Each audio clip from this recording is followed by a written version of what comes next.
वर्ध्यात एक धक्कादायक हत्या प्रकरण समोर आलं आहे। अनैतिक संबंधात पती अडथळा ठरत असल्याच्या आरोपातून त्याचा गळा आवळून हत्या करण्यात आली आहे आणि त्यानंतर मृतदेह विहिरीत फेकण्यात आल्याचा गंभीर आरोप आहे। शेकापूरबाई येथील या घटनेने परिसरात खळबळ उडाली असून वडनेर पोलिसांनी पत्नीसह 4 जणांना अटक केली आहे। नेमकं काय घडलंय पाहूया या रिपोर्टमध्ये। वर्धा जिल्ह्यातील शेकापूरबाई येथे संतोष कैकाडे यांच्या हत्येची धक्कादायक घटना समोर आली आहे।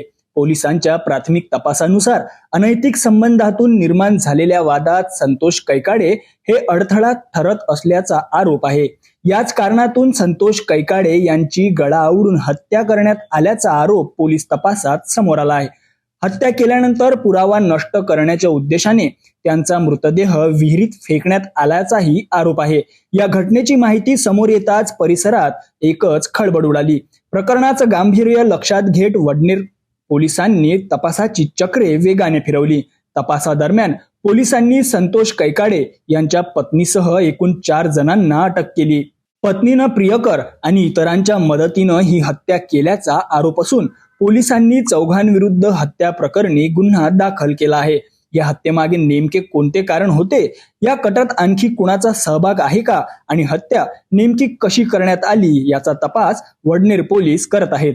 अनैतिक संबंधात अडथळा ठरत असल्याच्या आरोपातून पतीची हत्या आणि त्यानंतर मृतदेह विहिरीत फेकल्याच्या आरोपाने वर्ध्यात खळबळ उडाली आहे।